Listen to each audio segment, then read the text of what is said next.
بسم اللہ الرحمن الرحیم۔ السلام علیکم۔ نماز دینی اعمال میں سے بہترین عمل ہے۔ اگر یہ درگاہ الہی میں قبول ہو گئی تو دوسری عبادات بھی قبول ہو جائے گی، اور اگر یہ قبول نہ ہوئی تو دوسرے اعمال بھی قبول نہ ہوں گے۔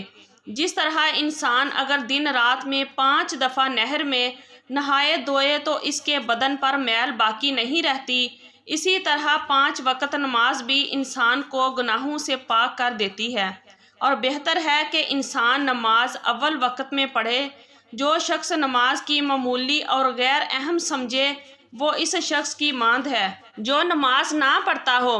رسول اکرم صلی اللہ علیہ وسلم نے فرمایا کہ جو شخص نماز کو اہمیت نہ دے اور اسے معمولی چیز سمجھے وہ عذاب آخرت کا مستحق ہے۔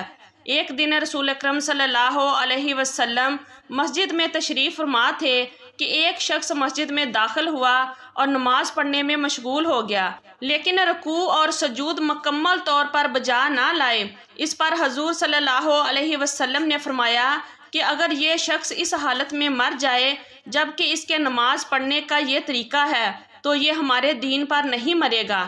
پس انسان کو خیال رکھنا چاہیے کہ نماز جلدی جلدی نہ پڑھے اور نماز کی حالت میں خدا کی یاد میں رہے اور خشوع خضوع اور سنجیدگی سے نماز پڑھے، اور یہ خیال رکھے کہ کس ہستی سے کلام کر رہا ہے، اور اپنے آپ کو خداوند عالم کی عظمت اور بزرگی کے مقابلے میں حقیر اور ناچیز سمجھے۔ اگر انسان نماز کے دوران پوری طرح ان باتوں کی طرف متوجہ رہے تو وہ اپنے آپ سے بے خبر ہو جاتا ہے، جیسا کہ نماز کی حالت میں امیر المومنین حضرت علی رضی اللہ تعالیٰ عنہ کے پاؤں سے تیر کھینچ لیا گیا اور آپ رضی اللہ تعالیٰ عنہ کو خبر تک نہ ہوئی۔ اس کے علاوہ نماز پڑھنے والے کو چاہیے کہ توبہ استغفار کرے اور نہ صرف ان گناہوں کو جو نماز قبول ہونے میں مانع ہوتے ہیں، مثلا حسد، تکبر، غیبت، حرام کھانا، شراب و نشہ وار چیزیں کھانا پینا اور خمس و زکوٰۃ کا ادا نہ کرنا ترک کرے، بلکہ تمام گناہ ترک کر دے۔ اور اسی طرح بہتر ہے کہ جو کام نماز کا ثواب گھٹاتے ہیں وہ نہ کرے، مثلا اونگنے کی حالت میں یا پیشاب روک کر نماز کے لیے نہ کھڑا ہو اور نماز کے موقع پر آسمان کی جانب نہ دیکھے، اور وہ کام کرے جو نماز کا ثواب بڑھاتے ہیں، مثلا عقیق کی انگوٹھی اور پاکیزہ لباس پہنے، کنگھی اور مسواک کرے، نیز خوشبو لگائے۔ اب سوال یہ ہے کہ کن مقامات پر نماز پڑھنا جائز نہیں ہے۔ محترم ناظرین، رسول اللہ صلی اللہ علیہ وسلم کے خصائص کے سبب اللہ تعالیٰ نے امت مصطفیٰ صلی اللہ علیہ وسلم کے لیے تمام روئے زمین کو پاک کر دیا۔ رسول اللہ صلی اللہ علیہ وسلم نے فرمایا، اور میرے لیے تمام روئے زمین کو مسجد اور پاک کرنے والی بنا دیا گیا، اور میری امت میں سے جو شخص کہیں بھی نماز کا وقت پائے وہی نماز پڑھ لے۔ بعض مواقع پر حکمت اور بعض مقامات پر نماز کی تقدس کی خاطر رسول اللہ صلی اللہ علیہ وسلم نے چند مقامات پر نماز پڑھنے سے منع فرمایا ہے۔ حدیث پاک میں ہے، حضرت عبداللہ بن عمر رضی اللہ تعالیٰ عنہ بیان کرتے ہیں، رسول اللہ صلی اللہ علیہ وسلم نے 7 مقامات پر نماز پڑھنے سے منع فرمایا۔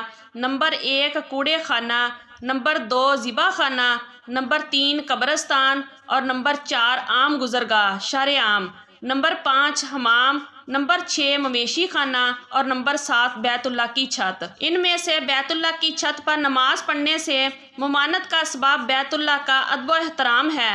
شہر عام پر نماز پڑھنے کی ممانعت کا سبب عام لوگوں کے لیے دشواری پیدا ہو جانا اور لوگوں کے آنے جانے کے حق میں رکاوٹ بننا ہے۔ قبرستان میں اگر قبر کی جانب رخ کر کے نماز پڑھی جائے، یعنی مقام سجدہ کے آگے قبر ہو، تو بت پرستی سے مشابہت کے بنا پر حرام ہے، اور باقی مقامات پر ناپاکی کا احتمال ہے، اور وہاں پر نماز پڑھنا نماز کی تقدس کے منافی ہے۔ اسی طرح کفار کے معبد اور ان جگہوں پر جہاں عذاب نازل کیا گیا نماز پڑھنا مکروہ تحریمی ہے۔ امام بخاری رحمۃ اللہ علیہ نے باب باندھا، یعنی جس جگہ دنسایا گیا ہو اور عذاب کی جگہ نماز پڑھنا، اس کے تحت تعلیق ذکر فرمائی، اور ذکر کیا جاتا ہے کہ حضرت علی رضی اللہ تعالیٰ عنہ نے بابل کی دنسی ہوئی جگہ میں نماز پڑھنے کو مکروہ قرار دیا۔ حجر بن انبس حضری بیان کرتے ہیں، ہم حضرت علی کے ساتھ نہروان کی طرف نکلے، یہاں تک کہ بابل پہنچے تو نماز عصر کا وقت آ گیا۔ ہم نے کہا نماز پڑھیے، آپ خاموش رہے۔ پھر ہم نے کہا نماز پڑھیے، آپ خاموش رہے۔ جب آپ اس جگہ سے نکل گئے تو آپ نے نماز پڑھی اور فرمایا میں اس جگہ نماز نہیں پڑھ سکتا تھا جسے 3 بار زمین میں دنسایا گیا۔ عبداللہ بن ابی الحل بیان کرتے ہیں حضرت علی رضی اللہ تعالی عنہ اس جگہ نماز پڑھنے کو مکروہ قرار دیتے تھے جسے دنسایا گیا ہو۔ حضرت عبداللہ بن ابی الحل بیان کرتے ہیں حضرت علی رضی اللہ تعالی عنہ بابل کی جانب سے گزرے تو آپ نے وہاں نماز نہیں پڑھی۔ علامہ ابن عابدین شامی نے باب قائم کیا، اس کے تحت لکھتے ہیں کہ اس تعلیل سے کہ یہ شیطان کا محل ہے، کفار کی عبادت گاہوں میں نماز کی کراہت اخذ کی جاتی ہے کیونکہ یہ شیطان کی پناہ گاہ ہے، جیسا کہ شوافع نے اس کی تصریح کی ہے اور جو علماء نے ذکر کیا ہے اسے ہمارے نزدیک اخذ کیا جاتا ہے۔ الحرم میں کتاب الدعوہ میں کنز کے قول کے تحت تیار خانیہ میں ہے، مسلمان کے لیے بیعہ اور کنسیہ میں دخول کردہ ہے۔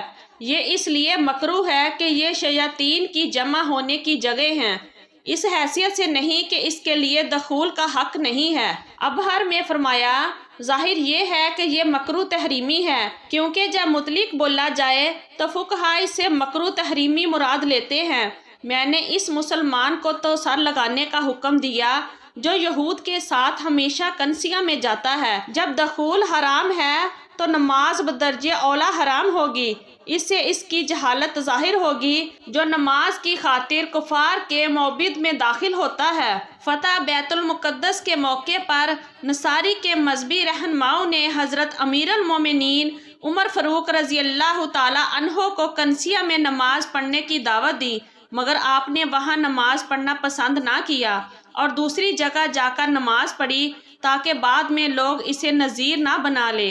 خلاصہ کلام یہ ہے جن مقامات پر ماضی کی اقوام پر عذاب آیا وہ مقامات نشان عبرت ہے، وہاں ان اقوام کے انجام سے عبرت حاصل کی جائے اور نہ بلا ضرورت رکا جائے اور نہ عبادت کی جائے۔ نمبر 2، یہودیوں کی عبادت گاہ بیعہ و کنسیہ میں عبادت نہ کی جائے کیونکہ بالعموم وہ ناپاک ہوتے ہیں، وہاں شراب پی جاتی ہے، وہاں مجسمے اور تصویر بھی ہوتی ہیں اور ایسی جگہ نماز پڑھنا منع ہے۔ یورپ اور امریکہ میں مسلمان چرچ خرید کر اسے پاک صاف کر کے اور اپنی ضرورت کے مطابق اس میں رد و بدل کر کے مسجد یا جائے نماز بنا لیتے ہیں، یہ جائز ہے۔ اسی طرح چرچ کے کسی ہال کو کرائے پر لے لیتے ہیں اور وہ مسلمانوں ہی کے استعمال میں رہتا ہے، اسے اپنی ضرورت کے مطابق ڈھال لیتے ہیں اور اس میں نماز پڑھتے ہیں، یہ جائز ہے کیونکہ اس میں اگر تصویر اور مجسمے وغیرہ ہوں